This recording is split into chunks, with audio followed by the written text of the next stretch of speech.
Tenemos que cambiar. No podemos seguir con un gobierno de, como lo dice Henry Cucalón, que yo utilizo sus palabras para que vean que entre ellos mismos se hacen pedazos. El populismo oligárquico. Porque es populismo.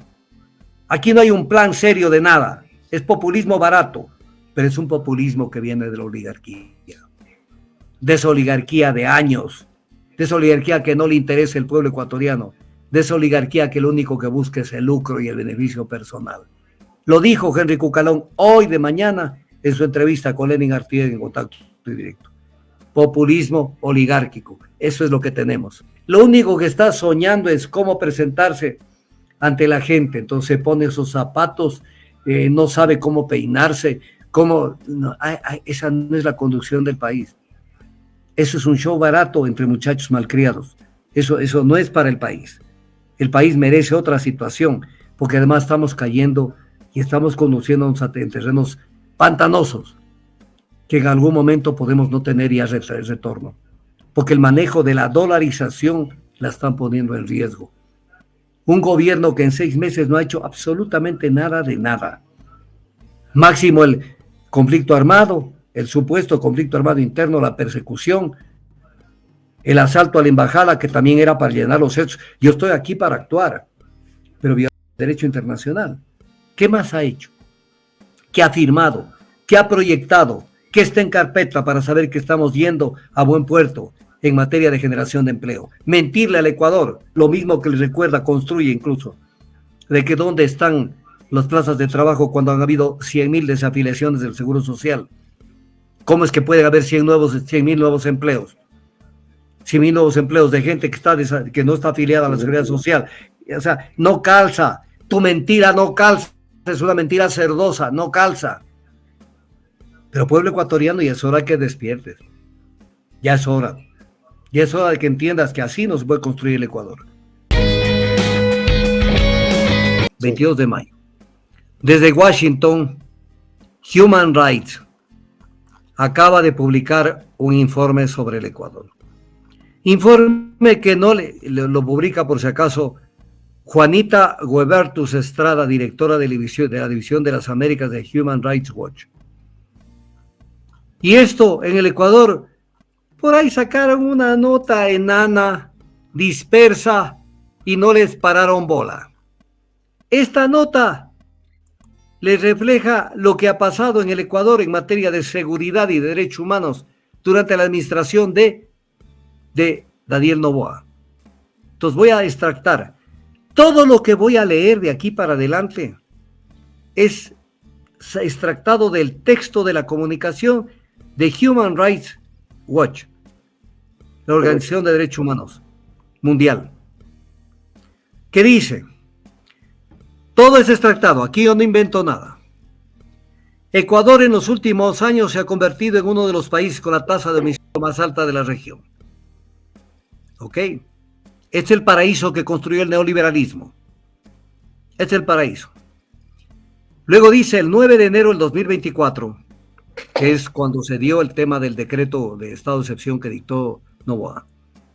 Recibimos, dice Human Rights, con preocupación el anuncio de parte de su gobierno sobre la existencia de un conflicto armado interno en el país. Una afirmación que parece carecer de sustento legal y que podría abrir la puerta a violaciones de derechos humanos. Lo hemos dicho, lo dice hoy Human Rights.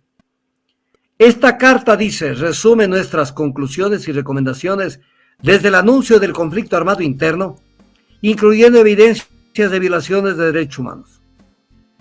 Lo primero que se pregunta a Human Rights es, ¿existe un conflicto armado interno? Y contesta la misma Human Rights, dice, el 9 de enero del 2024, Vuestra Excelencia, o sea, Noboa, promulgó un decreto en el que anunció un conflicto armado interno contra 22 grupos del crimen organizado que operan en el Ecuador y que su gobierno calificó de terror. Sin embargo, dice Human Rights, la existencia de un conflicto armado internacional o no internacional no depende de la declaración o determinación que haga un gobierno o su presidente, sino de un análisis objetivo de los hechos sobre la base de los criterios establecidos en el derecho internacional. Luego dice Human Rights, un conflicto armado no internacional consiste en violencia armada, despacito, esto Richard es muy importante, Claro en que sí. violencia armada prolongada entre autoridades gubernamentales y grupos armados organizados o entre esos grupos. Con arreglo al derecho internacional ello requiere dos elementos: cierto nivel de organización de grupos armados y cierto nivel de intensidad de las hostilidades.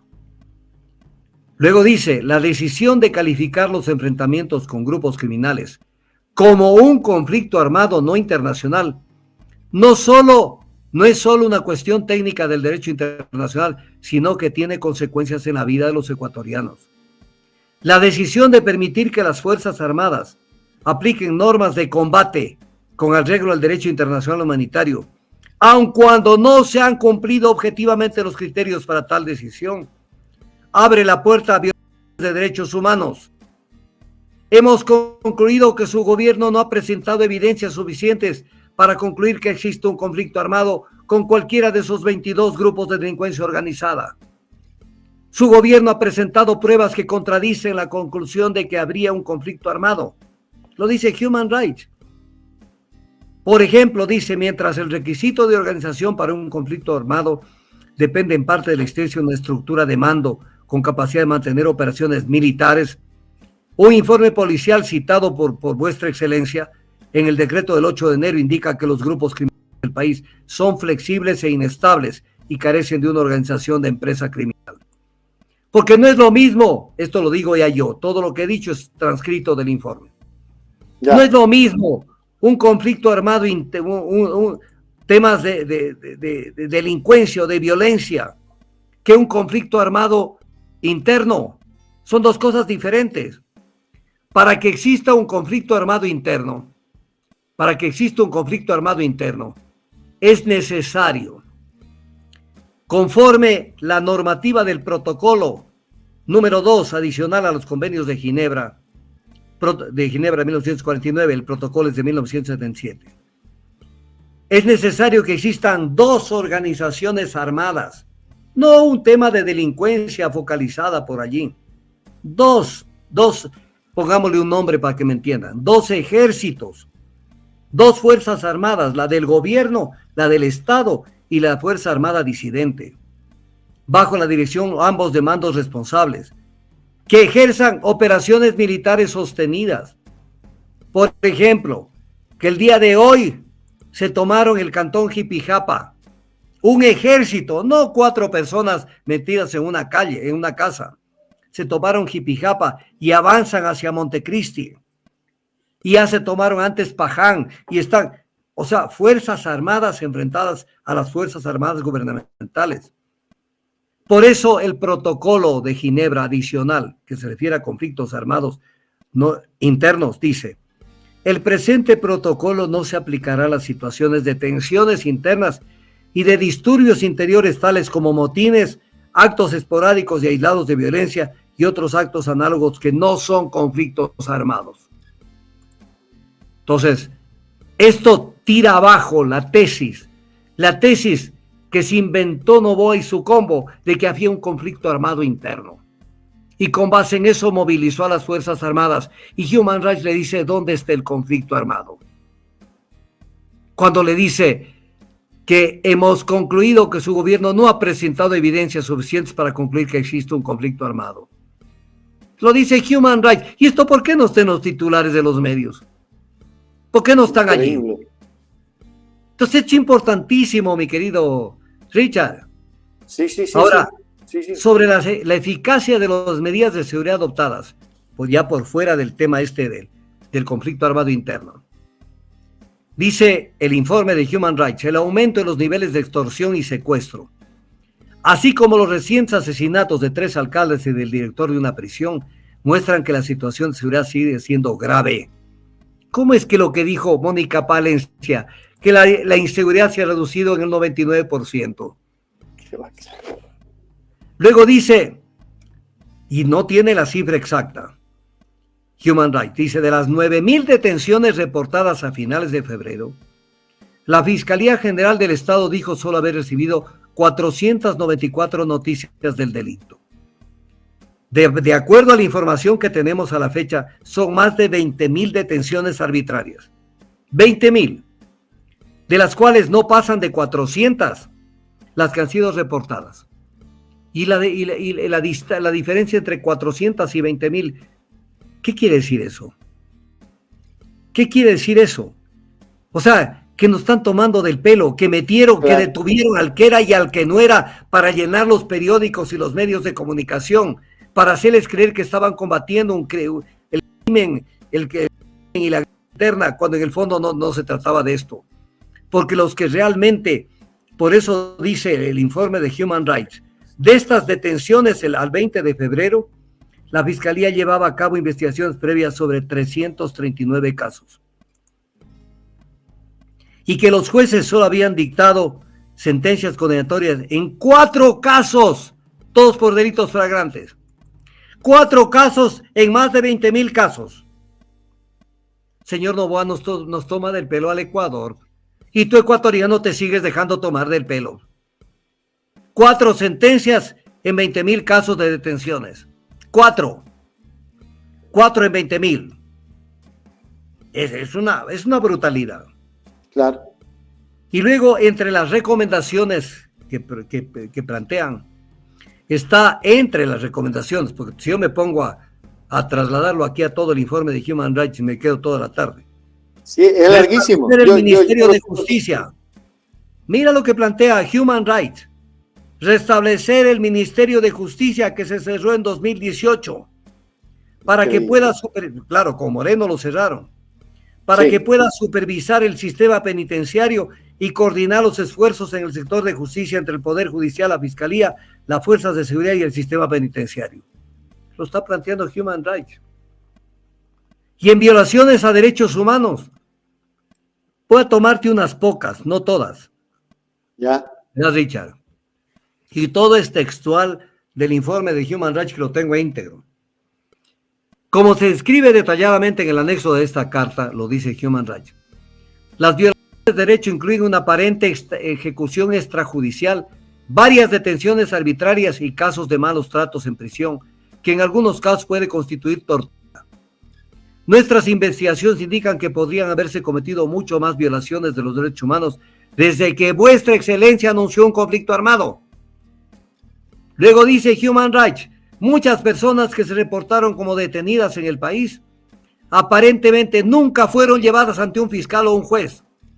Aunque la policía y el ejército están obligados a informar a los fiscales sobre las detenciones que llevan a cabo, muchas personas parecen haber sido detenidas durante breves periodos al margen del proceso legal y haber sido sometidas a represalias, palizas u otros tratos degradantes por parte de soldados y policías. Luego, ¿qué dice el informe de Human Rights? Los militares que controlan las cárceles desde enero han mantenido incomunicados a los detenidos, obstaculizando en algunas ocasiones su derecho a consultar con abogados o a obtener asistencia médica. Como se describe más adelante, los soldados parecen ser responsables de múltiples casos de malos tratos y algunos casos de tortura en prisión.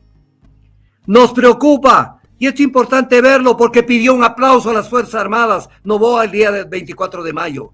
¿Qué pidió el aplauso? A este comportamiento de los militares. Luego dice, nos preocupa que las autoridades ecuatorianas parecen haber tomado pocas o ninguna medida para prevenir la violación de derechos humanos o para garantizar que los responsables rindan cuentas por sus acciones. Por el contrario, dice Human Rights, el 9 de enero, los miembros de la Asamblea Nacional, aquí viene un ataque contra los asambleístas, señalaron en un comunicado que estaban dispuestos a aprobar una amnistía o indulto en los casos que sean necesarios para garantizar la tarea de la policía y el ejército. ¿Qué es lo que dijo la Asamblea? Denle nomás, que si ustedes están acusados de algo, les aplicamos una amnistía o un indulto. Luego dice, una legislación de este tipo podría violar la obligación del Ecuador en virtud del derecho internacional de los derechos humanos de investigar, perseguir y sancionar las violaciones de derechos humanos. La propuesta de la Asamblea envía un mensaje preocupante que invita a las fuerzas de seguridad a cometer violaciones con impunidad.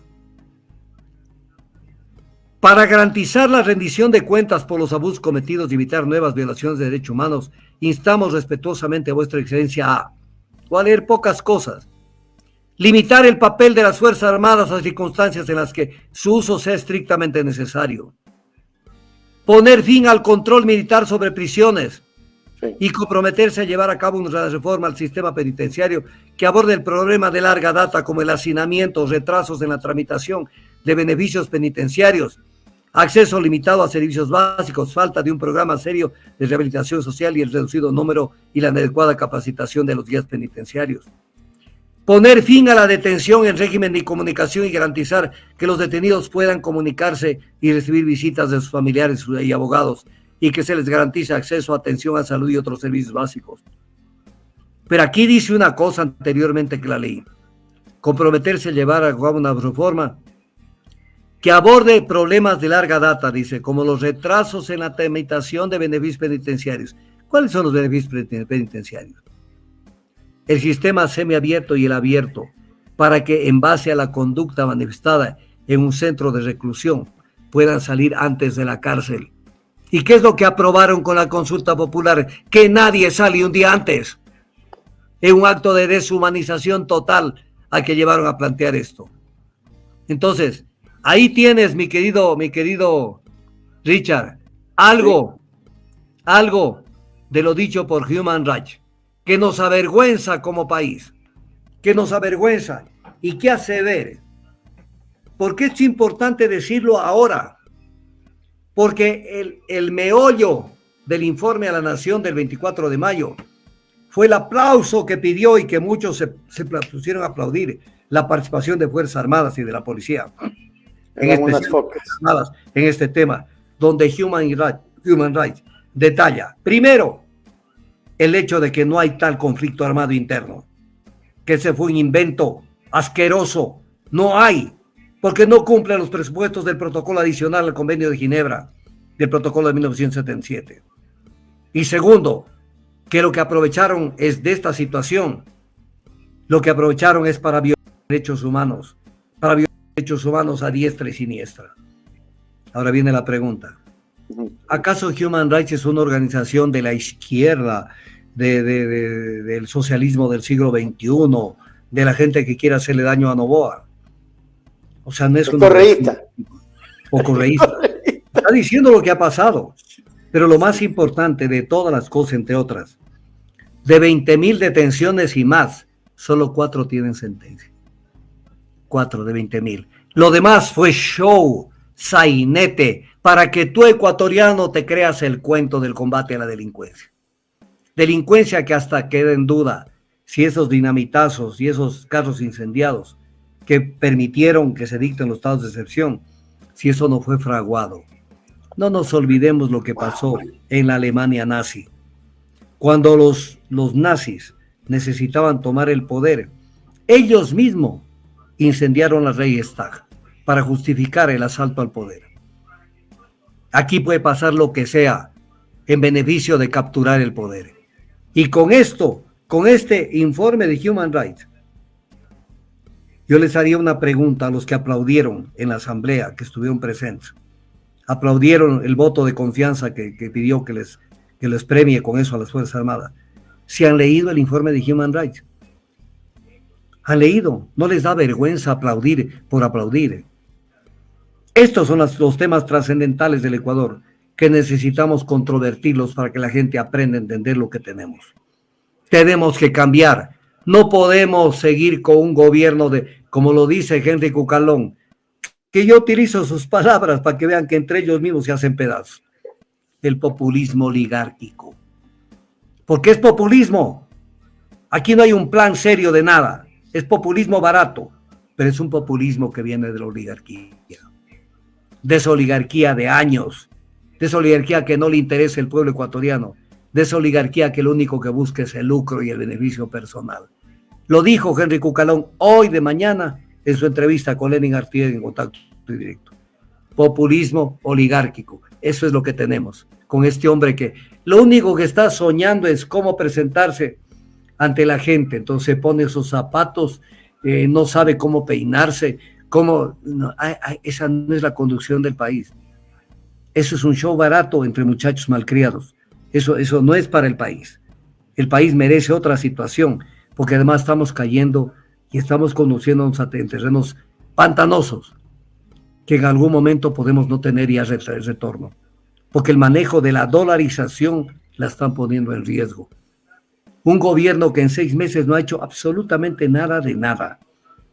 Máximo el conflicto armado, el supuesto conflicto armado interno, la persecución, el asalto a la embajada, que también era para llenar los hechos. Yo estoy aquí para actuar, pero violando el derecho internacional. ¿Qué más ha hecho? ¿Qué ha firmado? ¿Qué ha proyectado? ¿Qué está en carpeta para saber que estamos yendo a buen puerto en materia de generación de empleo? Mentirle al Ecuador. Lo mismo que les recuerda, construye incluso, de que dónde están las plazas de trabajo cuando han habido 100.000 desafiliaciones del Seguro Social. ¿Cómo es que puede haber 100.000 nuevos empleos? 100.000 nuevos empleos de gente que no está afiliada a la Seguridad Social. O sea, no calza. Tu mentira no calza. Es una mentira cerdosa, no calza. Pero pueblo ecuatoriano, y es hora que despiertes. Ya es hora. Ya es hora de que entiendas que así no se puede construir el Ecuador. El Ecuador se tiene que construir desde la objetividad, desde la verdad, y no desde este tipo de sainets y de mentiras que nos meten.